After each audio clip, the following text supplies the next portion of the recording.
You know, in the long history of literature, some lines they stick with you forever.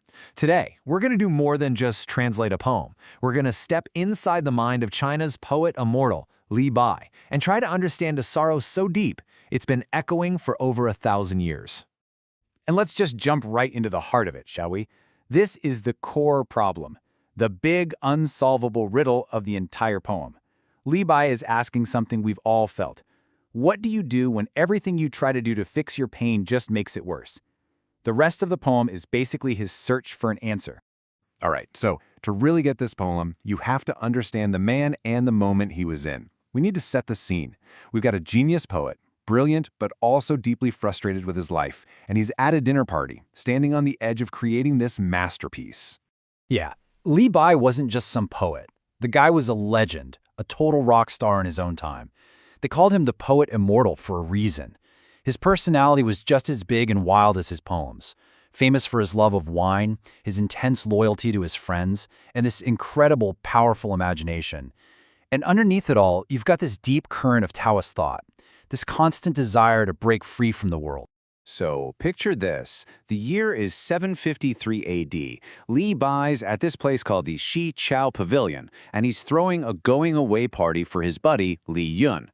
But this is not your average farewell dinner. See, Li Bai had just been kicked out of the imperial court.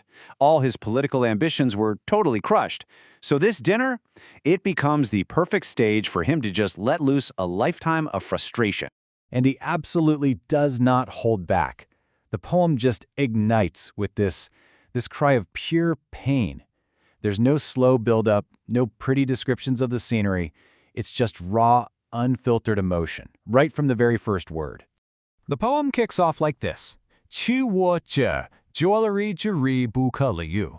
Poetically, that translates to something like, the one that abandons me, yesterday's day, can never be kept. And he follows it immediately with, 乱我心者 今日之日多烦忧, which means, the one that troubles my heart, today's day is filled with so much sorrow.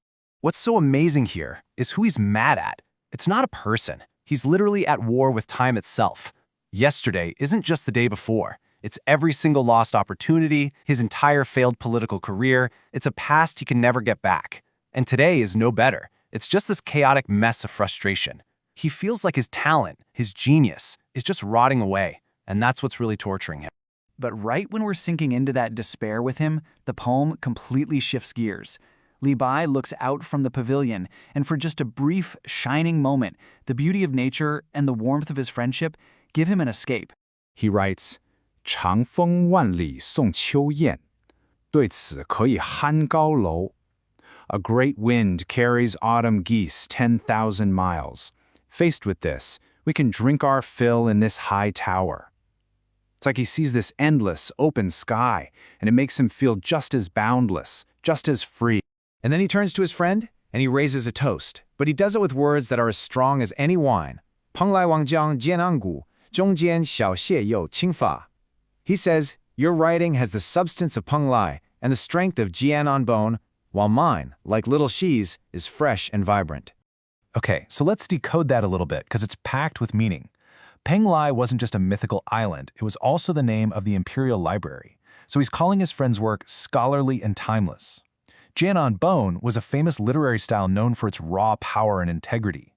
Then he compares himself to little Xie, the very poet this pavilion was named for, who is famous for a fresh, graceful style. It's just this incredible toast to their shared brilliance. And all of this builds to the absolute peak of their shared ambition. I mean, this next image is just breathtaking. 聚怀一行壮思飞，欲上青天揽明月. Together we hold soaring spirits and grand ambitions, wanting to ascend to the blue sky and grasp the bright moon. This is it. This is the emotional summit of the whole poem. For Li Bai, grasping the moon is his go-to metaphor for doing the impossible, for making his wildest dreams come true. And in that moment, fueled by wine and friendship, they feel like they can do anything. Their shared talent makes them feel totally invincible, like they're above all the petty problems of the world.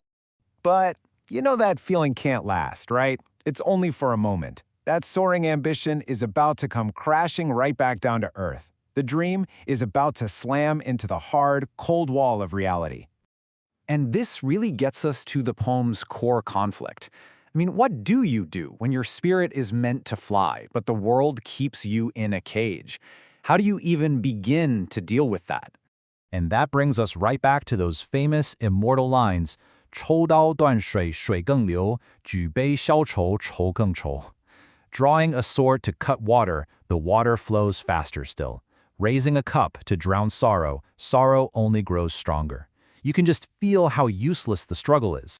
Now, it is so important that we understand the specific word he uses here for sorrow, chou. This is not just being sad. This is a deep, tangled, heavy kind of sorrow. It's like a physical weight on your soul. It's an enduring state of being that you can't just fight your way out of. And trying to fight it, well, that just makes it stronger. So if fighting it is pointless, and trying to drink it away only makes it worse, what's left? This is where Li Bai gives us his final and, honestly, pretty surprising answer. It's not a solution about winning, it's about a kind of radical philosophical escape. The poem closes with his final conclusion. 人生在世不称意，明朝散发弄扁舟.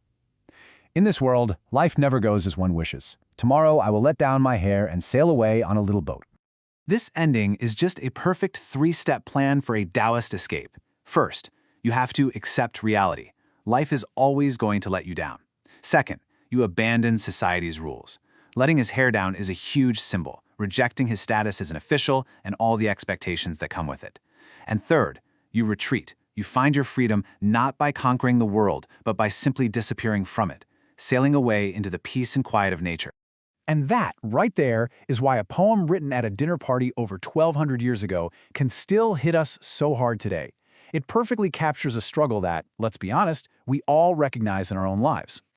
So, why has this poem lasted? Because it maps out that violent swing between feeling like you can do anything and feeling utterly hopeless. Its central image, trying to cut water, is something we just get, instantly. It asks that universal question, what do we do with the problems that we just can't solve? And it offers a really challenging alternative. Maybe true strength isn't about fighting harder, but about just letting go. And really, that's the thought we want to leave you with. When you come up against those sorrows in your own life, the ones that feel as unstoppable as a river, what's the better path? Is it to draw your sword and fight a battle you know you can't win? Or is it to let down your hair, find a small boat, and just sail away?